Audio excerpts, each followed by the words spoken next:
welcome to my channel. My name is Martine, and if you are new here, I do videos on Vedic astrology mainly, but also tropical insights.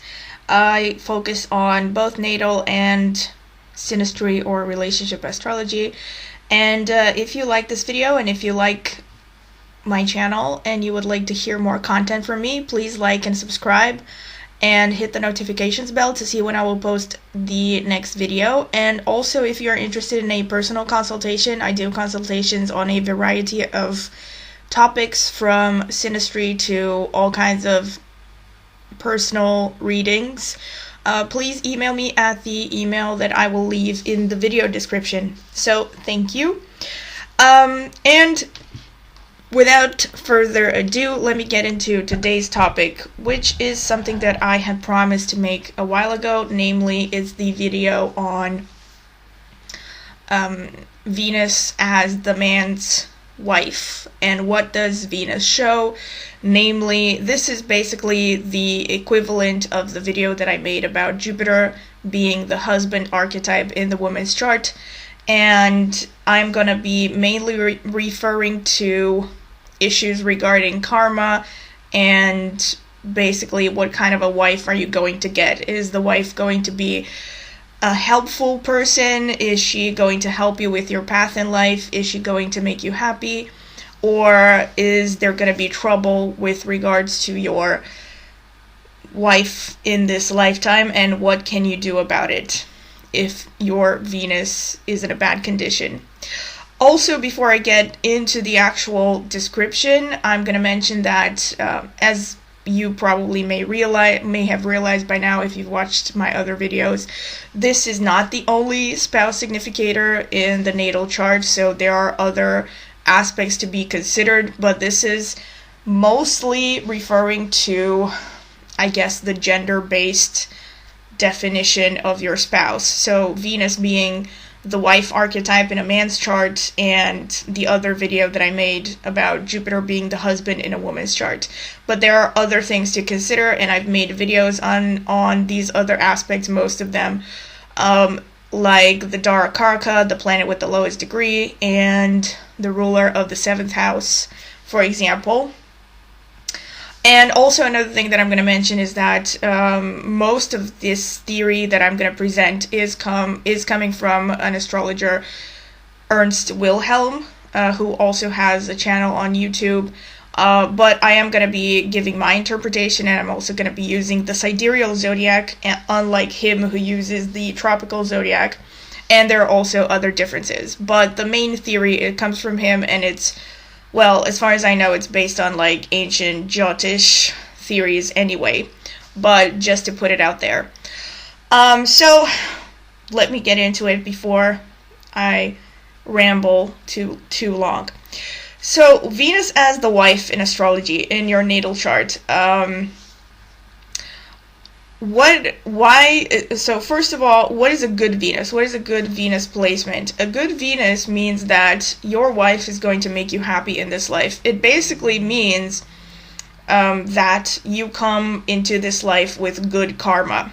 So in previous lives, you have been a responsible person, you have pursued your higher inspiration in life, and you have worked hard, and you have basically you've been decent, you haven't purposefully hurt others, and all this stuff. And if your karma is very good, your reward in this life is a good Venus, so a good wife. This interpretation, obviously, because it's very gender specific, is going to be a little bit different than how you read Jupiter in a woman's chart.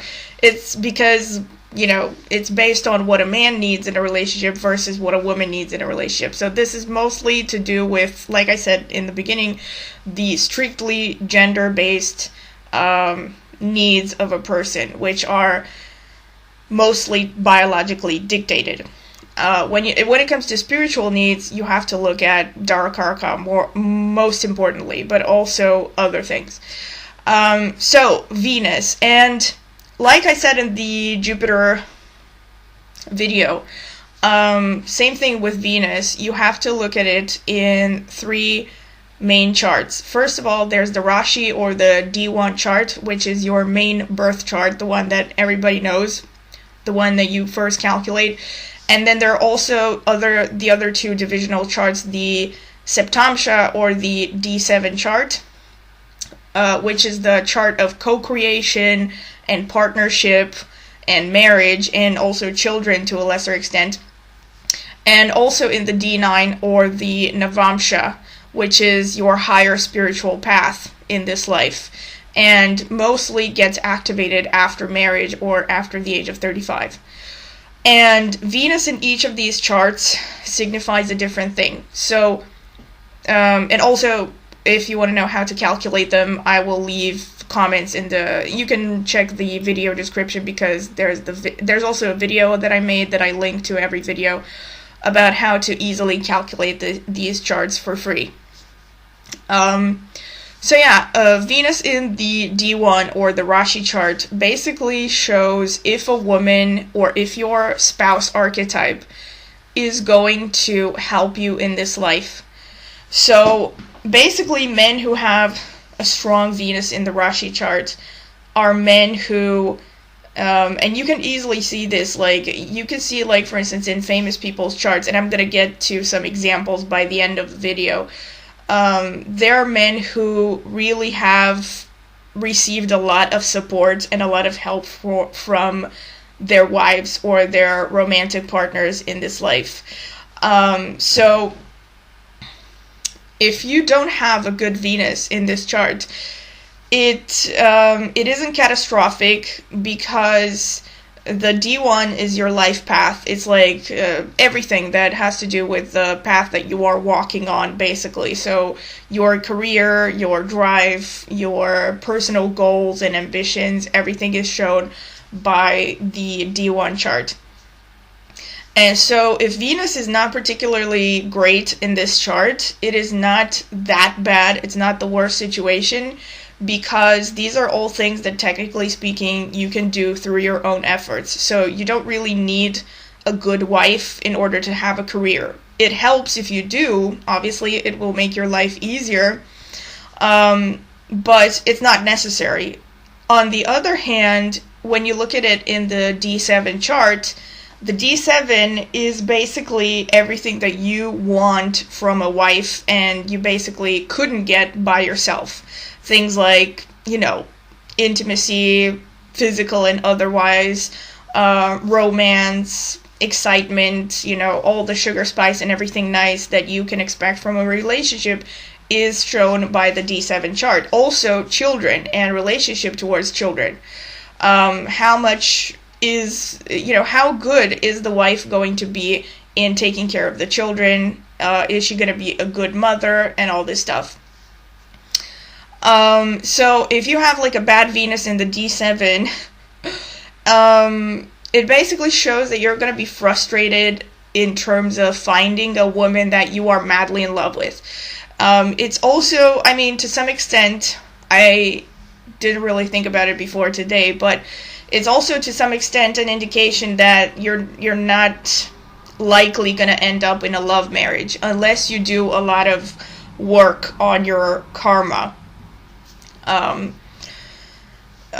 Because basically, so like if you have an exalted Venus in the 7th chart, and I'm going to explain all the degrees that Venus can be in, meaning, exalted, not so exalted, aspects and all this. I'm going to explain this a little bit later.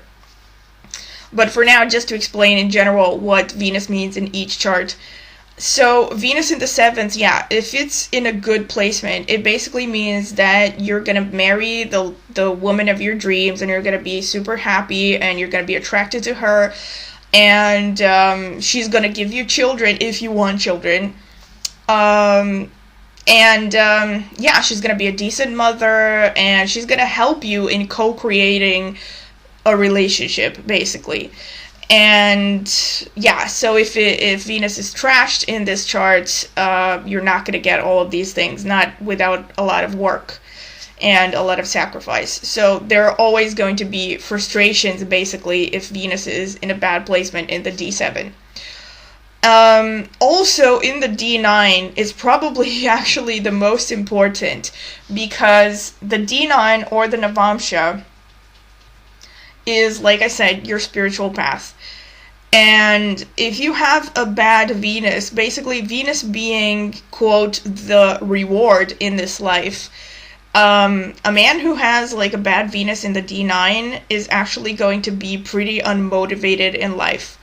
And it shows that, first of all, based on the Navamsha, different men will have different priorities. Obviously, there could be men, for instance, who want a purely spiritual path, so they want to, I don't know, move to an ashram somewhere in India and pursue some kind of transcendental meditations and yoga and being one with God and all this stuff. And then there are men who are going to focus on marriage or creating a marriage and a family. And then there are men who are going to focus on science, for instance, or men who want to be athletes. But the bottom line is that, no matter what the overall feeling of the 9th chart is, if you have a bad Venus in the 9th, in the D9, there's going to be kind of a sense of lack of motivation, because you're going to feel like no matter what you do, you will not be fulfilled, or it's like the commitment is not going to be enough to bring you happiness. And all of these things, again, can basically be achieved through acting responsibly. Like, this is the way that you can improve your karma. But I'm also going to expand a little bit more at the end of the video. But yeah, basically this is the general description for what Venus means in each of these charts. And so to get to the actual positions, so what is it, which signs is Venus going to be very good in? So Venus is going to be particularly strong in the signs that it rules, meaning Taurus and Libra, and also Pisces, the sign of exaltation. It's a similar story with Jupiter, if you've watched that video. But yeah, so this is where Venus is at its strongest. And if you have, if you have Venus in any of these three signs, in the Navamsha, in the D1, so in the D1, D7, or D9, but especially in the D1. So like, if you have it in the D1, give yourself 6 points. This is also called awake, quote unquote, or at least this is the way that Ernst Wilhelm also described it. Meaning that basically Venus in these signs shows that you're going to have a wife who is just going to be fully present in your life. It's going to be easy for you to commit to each other. You're going to feel motivated to commit to the relationship. It's going to be a strong, bond. You're gonna, and again, especially in the rashi chart, if you have Venus in one of these signs, it shows that the wife is really going to support you and, bring a lot of good things in your life, support you in your path in this life. And it also basically shows that you have good karma from previous lives, because you are given a good amount of reward through the wife archetype in this lifetime. And then there are a bunch of signs where Venus is not fully awake, but it is not completely absent or unconscious, quote unquote. And these signs are basically neutral signs. And they are Aries, Gemini, Scorpio, Sagittarius, Capricorn, and Aquarius. So if you have your Venus in any of these signs, give yourself 3 points. This is like, this point system at the end is going to help you calculate if you are going to have an above average good wife or a lesser than average good wife. So anything above 0 is going to be better than average. Then if you have Venus in one of the sleeping signs, or quote-unquote unconscious, this is really basically the worst placements that Venus can be in, and they show that there's always going to be some kind of a frustration with regards to the romantic partner in this life. Again, unless you work on improving your karma. So living responsibly, living a life of inspiration, pursuing your higher spiritual path without expecting to get, women for that. Eventually the right person is going to come along. It's it's similar to what I have said in the Jupiter for Women video. So these placements where Venus is asleep, let me see. So they are Cancer, Leo, and Virgo. So basically, Venus is really weak in these signs. Each of them show a different thing. So Venus in Cancer, for instance, is going to show that you're going to tend to attract women who are somehow extremely timid and extremely introverted and somehow shut down. So it's going to be very difficult for you to get them out of their shell and to make them be fully awake and fully committed to you and the relationship. If your Venus is in Leo, it basically shows that you're going to be attracted, or you're going to attract women who are very prideful. And, Leo is going to be egotistical and maybe a bit of a drama queen. But it basically shows that the woman is going to be too self-centered to be fully there for you. So, you're going to feel that she's not really 100% there for you, or that she is too focused on herself to take care of your needs the way that you would want her to. If Venus is in Virgo, so Venus is in Virgo, technically it says that you're going to be attracted to women who are, quote, how should I put it, girly? Because Virgo is it's ruled by the Virgin, but what it signifies in astrology is basically somebody who is very self-preserving. So Venus in Virgo shows that you're going to be attracted to a woman who kind of stays locked into the same state that you marry her in, or you enter the relationship in. So instead of progressing and developing and growing together with you, she's going to keep staying in a girly state. And basically there will be a feeling that you are somehow outgrowing her, and that she is, that basically she's not really, you're going to outgrow her. So at some point you're going to feel that, she is no longer what you really need in a partner, or you're going to feel that she's immature. And the thing is, with all of these, in any of the three charts, so in the D1, D7, D9, but especially in the D7 or the D9, having Venus in one of these three signs in which it is sleeping, quote unquote, is going to make you want to cheat, or it's going to give a tendency towards infidelity, especially in Virgo, because Virgo is a mutable sign. And so with Virgo, there is a higher tendency for a man to kind of lead a double life, whereas with the other two signs, so Cancer and Leo, it's more likely that you simply just move on from one relationship to another.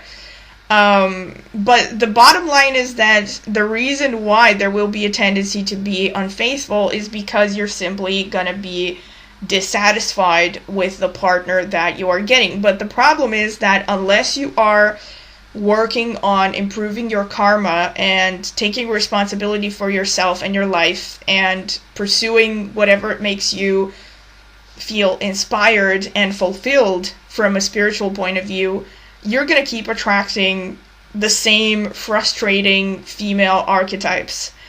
So it's really not a solution to keep jumping around from one relationship to another, but instead it is better to just, if you are finding yourself, in this situation where you are, let's say, frustrated that you don't meet the right person, the best thing that you can do is to improve your karma first and stop chasing, women. Because basically the theory is that if you just keep working on yourself, eventually you will come across a person who is going to be a real partner and is going to fulfill your needs and help you build a committed relationship together, to each other. Because, that's the ideal. The ideal is that, a good relationship is one where both parties are getting their individual needs met, but they're also equally committed to maintaining the relationship.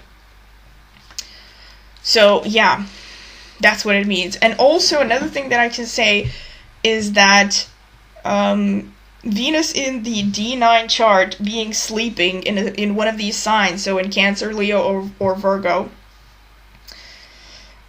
is going to be probably the most difficult, because like I did mention in the beginning, that it's going to be most difficult because it will be harder for you to commit or to feel like any particular path in life is worth your efforts.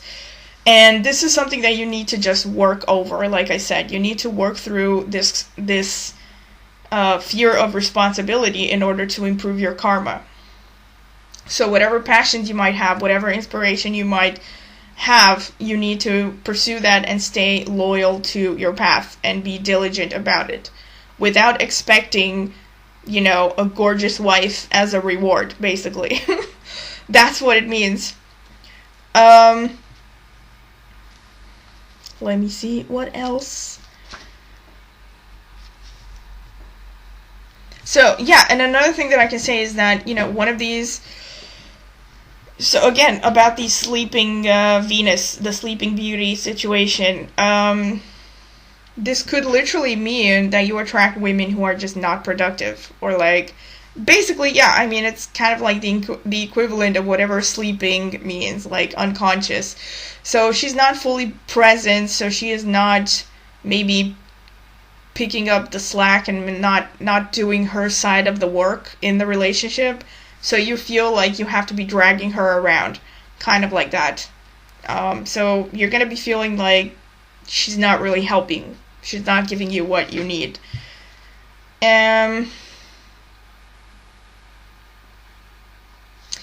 Basically so like I said, the D9 and the D7. So in the D9 or in the D7, if you have Venus in one of the quote neutral signs, so the signs that are neither sleeping nor fully awake, meaning Aries, Gemini, Scorpio, Sagittarius, Capricorn, or Aquarius, if you have Venus in any of these signs, it's technically going to be fulfilling enough for you to stay motivated in a relationship. So you may not get the perfect wife or the girl of your dreams, but you will get enough in a relationship or enough in a partner to want to maintain that relationship, to want to stay committed to the relationship.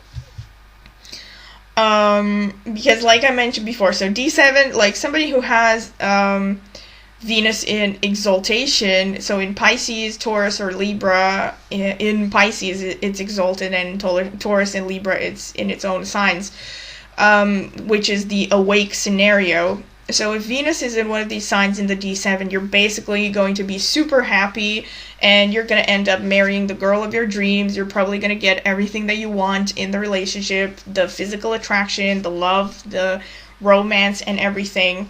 But if you have Venus in a bad sign in the Navamsha, in the D9 chart, it could show that this person, although she's wonderful, and again, the D7 also shows things that you can experience with a partner that you couldn't experience otherwise. So if you have a great Venus in the D7, again, you could be experiencing things that you haven't before, and your life is going to feel richer and more exciting and everything. But if Venus is bad in the D9, it also can show that if you get married, the relationship is going to deteriorate, because you're going to feel that this wonderful partner is actually not supporting you on your spiritual path. So either she's like on a totally different, this is what it basically means. If she's not supporting you, it means that you are going to be attracted to women who are on a totally different spiritual path than you are. So it's not going to be easy for you, both of you, to commit to the same path. If you have a strong Venus in the D9, it means that you can easily find a woman who will fully commit to you and you can commit to her.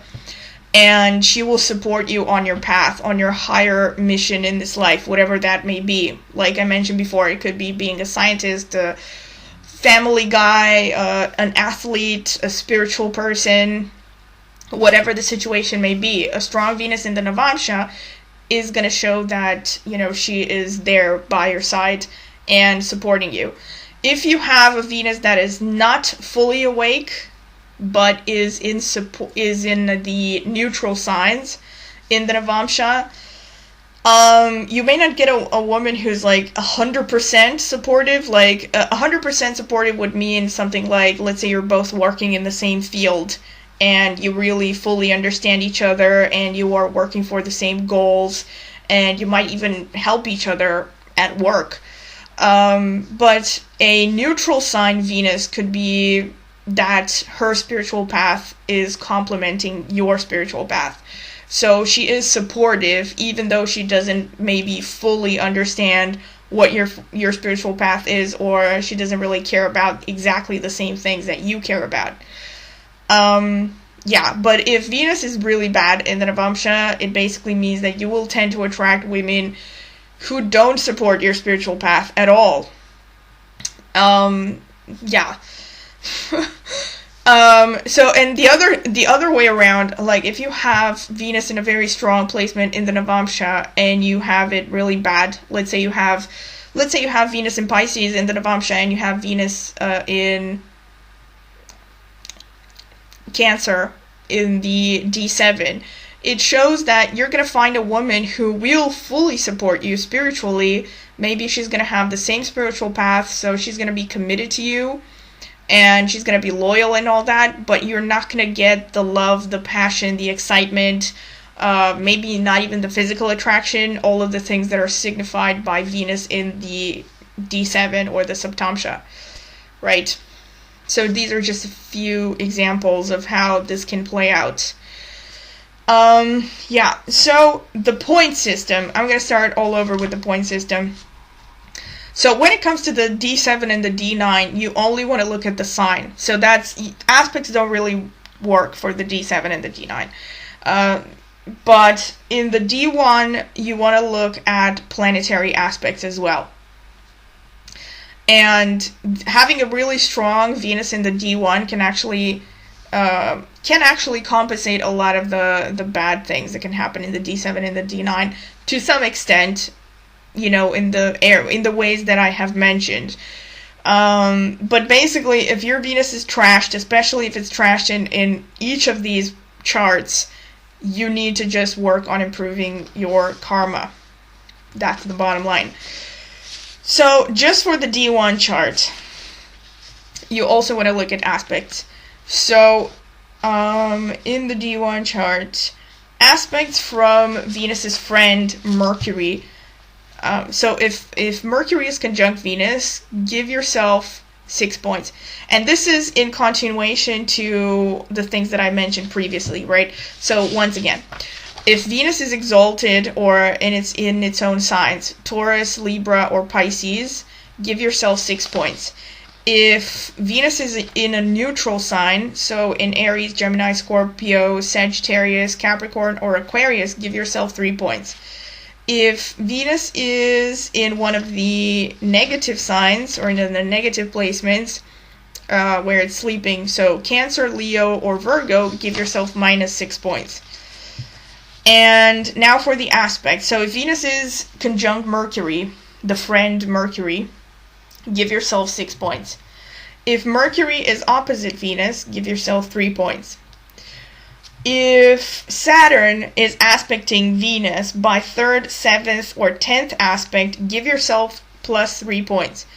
If Saturn is conjunct Venus, give yourself minus 6 points. So the logic behind this is that, so each of these aspects means something else. Mercury conjunct Venus is going to show that you're going to be attracted to a partner who is intelligent, witty, creative, exciting to some extent, resourceful, multi-talented. So she's going to bring good things into your life. So this is all about the Rashi chart or the D1 chart. No point in looking at aspects in the D7 or the D9. And so yeah, if Mercury is conjunct Venus, give yourself 6 points because they are happy together. Mercury is the friend of Venus, so Venus is strengthened by this aspect.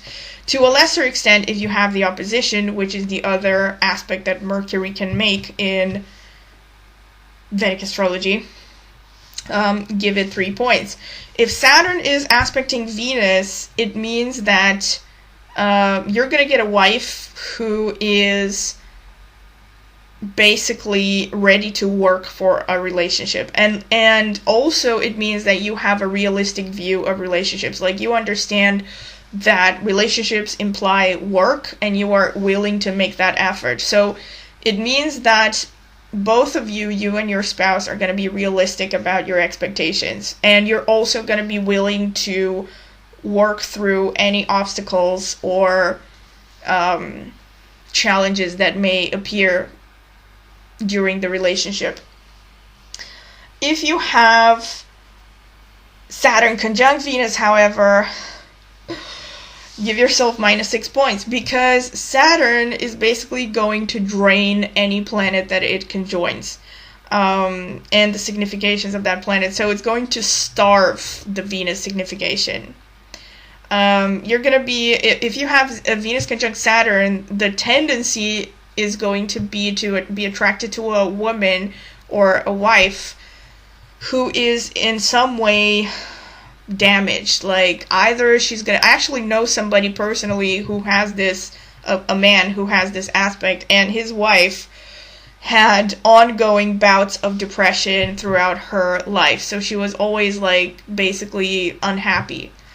And this is like the wife is, so it may not necessarily imply that, but it is one possible scenario. You're going to attract women who have mood disorders or are depressed, or have sometimes, women who have been traumatized or something, and they're just very, hurt, and they cannot really open up to you. So yeah, and they're basically miserable on some fundamental level that you cannot really mend or heal. So that's why Venus gets minus 6 when it's conjunct Saturn. Another thing is, if you have Sun or Moon conjunct Venus, minus 6 points. So Sun, kind of like I mentioned in the Jupiter video, Sun burns the signification of everything that it touches, because the Sun represents your high ideal in this life, and basically it shows an area of sacrifice, kind of like any planet that is conjunct Sun will show something that you need to sacrifice in order to achieve your soul's purpose in this life, because the Sun is the universal Atma Karaka. I'll get into that at some point in future videos.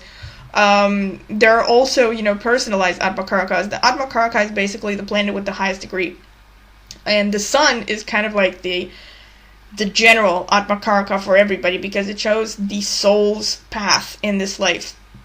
So basically, yeah, so with Sun conjunct Venus, it shows that you're gonna feel like you need to, quote, sacrifice your wife for whatever your purpose is, for your career or like your spiritual path or whatever. So minus 6 points. Moon conjunct Venus is kind of interesting, because Moon conjunct Venus means that basically, so here's the thing. The Moon represents the mind, It represents your basic personality. So a man who has Moon conjunct Venus is going to make the relationship all about him. Either this, or he's going to make the relationship all about her. And the theory is, in general, that, so like I said before, a relationship, in order to thrive and exist and survive, has to be a higher entity. So it has to be something like an ideal that both partners are working for. If one partner makes it all about themselves, the relationship is not going to survive, because the other person is not going to feel fulfilled in the relationship, obviously. But by the same token, if one partner makes it all about the other person, same thing. Because depending on how you look at it, it's basically the same thing. In any situation, it's one person is making the relationship all about themselves, right? And so that's basically what it means. And I actually know somebody who has this, like, Moon conjunct Venus, a man, and extremely egotistical, all about his needs being met in a relationship.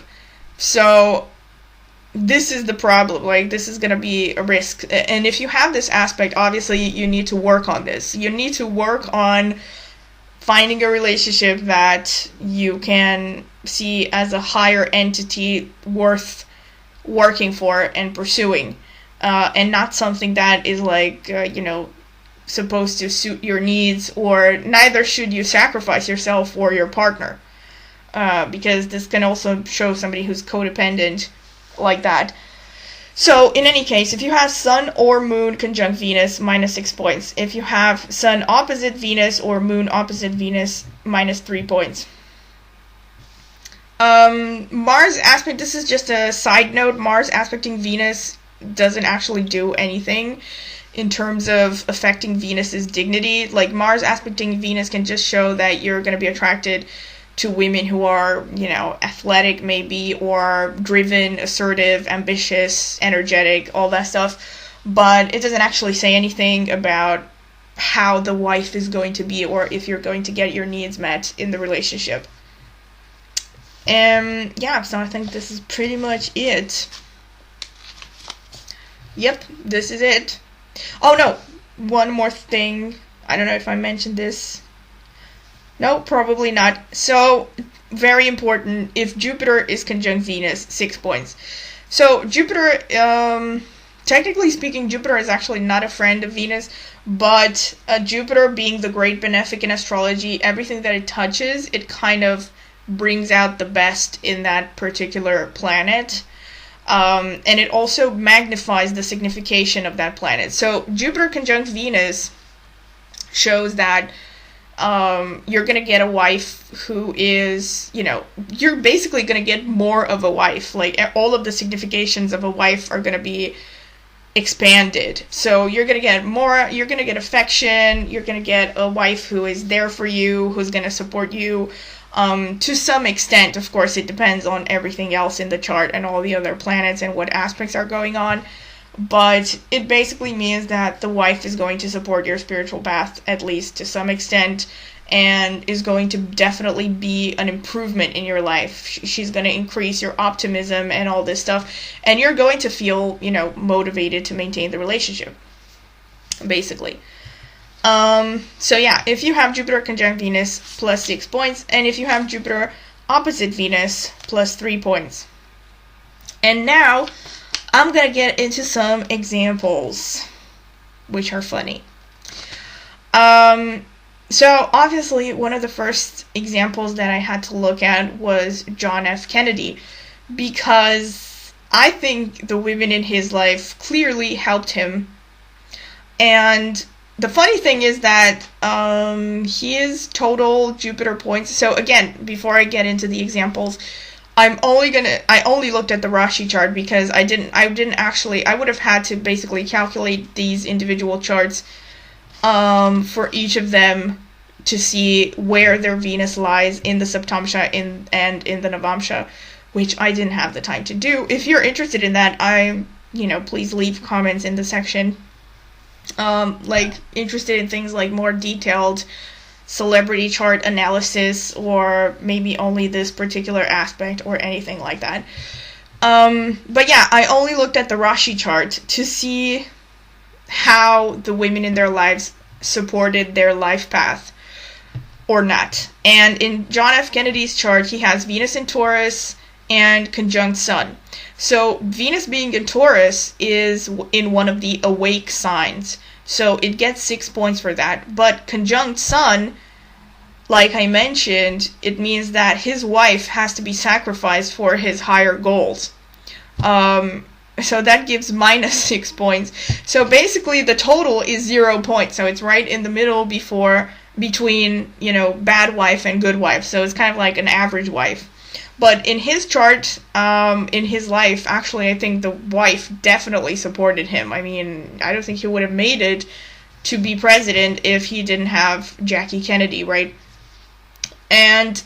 But also there was unfaithfulness there and all this stuff. I didn't look at his entire chart because it could be very well that a tendency for unfaithfulness is shown in other places in the chart. Or just the fact that he was rich and famous, and that's kind of like a tendency in itself. Another example, Johnny Depp.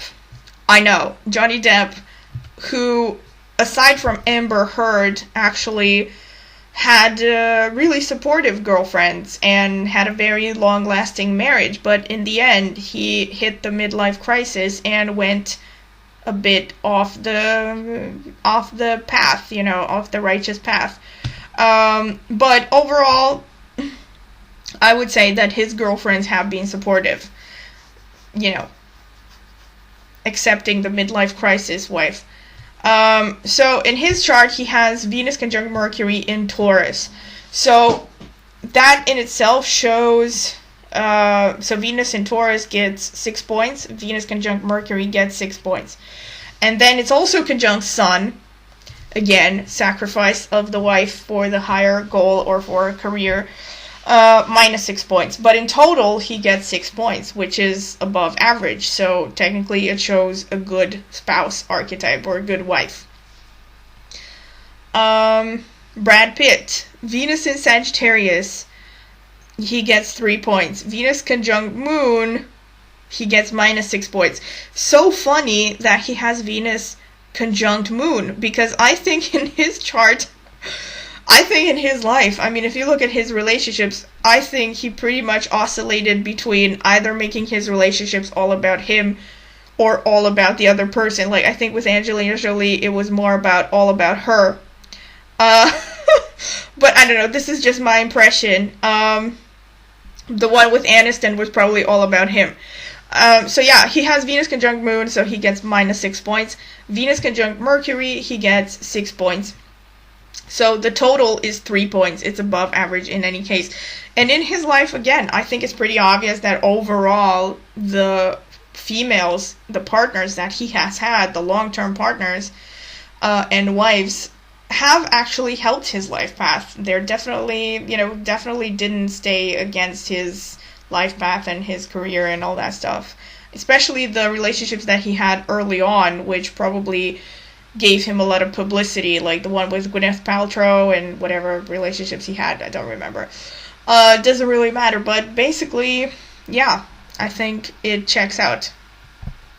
A kind of a counterexample, Nikola Tesla, who was famously never married, and according to some statistics, some theories that he was, there were theories that said he was completely asexual and whatever, that he had never had any kind of romantic relationship, which, given the fact that the man was a total genius, is totally understandable.